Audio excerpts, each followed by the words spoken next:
আসসালামু আলাইকুম, welcome to my another blog. আপনাদের সাথে আছি আমি মৃদুলা।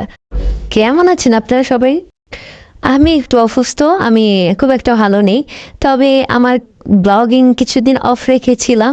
আসলে অনেক ভিডিও ফোনের মধ্যে জমে গেছে, কিন্তু আমার এডিটিংই করা হচ্ছে না। তো ভাবলাম আজকে থেকে এডিটিংটা শুরু করেই দেই। ইনশাল্লাহ কন্টিনিউ করার চেষ্টা করব। আমাদের একটা প্রোগ্রাম ছিল, যেটা হচ্ছে যুব উদ্যোক্তা ফাউন্ডেশনের পক্ষ থেকে। আর এই প্রোগ্রামটিতে আমরা চলে গিয়েছিলাম সবাই মিলে। আর সবাই অনেক জায়গা থেকে এসেছিল, আমাদের সবার অনেক ভিডিও, ছবি, খাওয়া দাওয়া হচ্ছিল এখানে। তো আমরা আসলে মূলত এখানে অনেকগুলো বক্তব্য শুনেছি, যেগুলো খুবই মহামূল্যবান আর কি বলবো, বলার কোনো অপেক্ষা রাখে না। সবাই কিভাবে মানে ছোট্ট উদ্যোক্তা থেকে বড় উদ্যোক্তায় পরিণত হয়েছে বা সফল উদ্যোক্তা হয়েছেন, এটাই আসলে আমাদের জানাচ্ছিলেন, আমরা জেনেছিলাম। আর আমাদের তো আসলে দীপু ভাই আর কি, দিদারুল ইসলাম দীপু ভাই এই প্রোগ্রামটা পরিচালনা করেছিলেন। ওনার জন্যই আসলে আমরা এত সুন্দর একটা প্রোগ্রামে আমরা থাকতে পেরেছি। আর প্রোগ্রামটি হয়েছিল সাভার রেডিও কলোনি লন্ডনাস রেস্টুরেন্টে, আর এর ওনারও ছিল পার্টনারশিপে। তারপর আমরা আসলে সবাই বসে যাই। প্রথমে আমরা প্রোগ্রামটা মূল রেস্টুরেন্টে করেছিলাম, তারপর আমরা কনভেনশন হলে চলে গিয়েছিলাম। আর এইখানে প্রোগ্রামটা আরও সুন্দরভাবে করা যাচ্ছিল এবং সবার কথাগুলো খুব ভালোভাবে শুনতে পাচ্ছিলাম। তো আসলে বেবিদের নিয়ে এরকম একটা প্রোগ্রামে যে এত সুন্দরভাবে থাকা, এটাও একটা বড় বিষয়। এখানে সব আপুদের আছে, যারা ছবি আছে, যাদের স্পন্সরশিপ ছিল। আর ওই যে আমাদের কিউট কিউট মিতা আপুকে দেখা যাচ্ছে।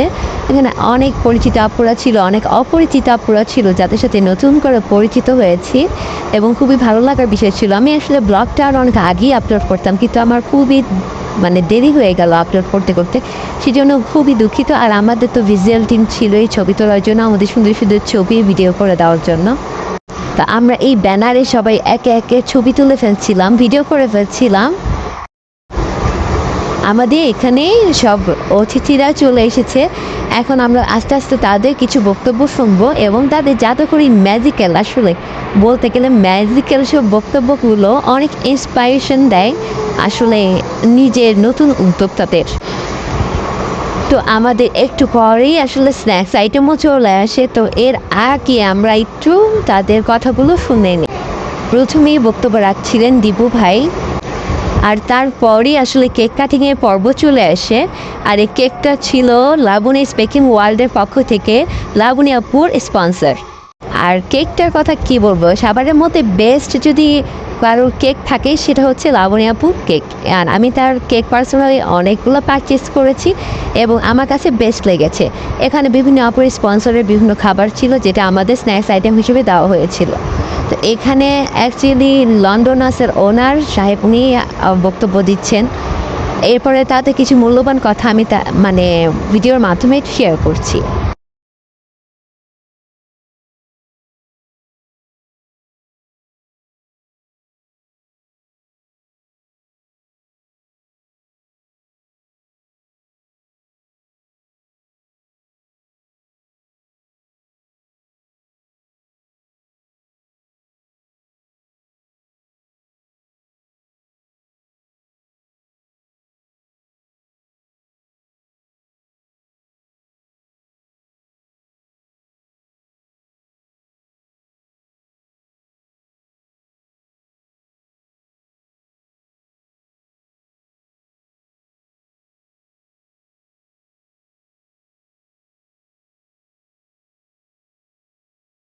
এরপর আমি আর রিঙ্কি আপু সমানে রিলসে ভিডিওগুলো নিচ্ছিলাম।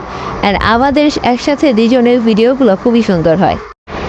আর তারপরে আমাকে তাদের গিফট দেওয়ার জন্য আমাকে কল করে নেওয়া হয়। এইটা আজকের ব্লগটা এই পর্যন্তই ছিল এবং সবাই ভালো থাকবেন আশা করি, এবং দেখা হবে অন্য আরেকটি ব্লগে। আর সে পর্যন্ত আপনারা অনেক অনেক ভালো থাকেন, দেখা হবে অন্য আরেকটি ব্লগে। আল্লাহ হাফেজ।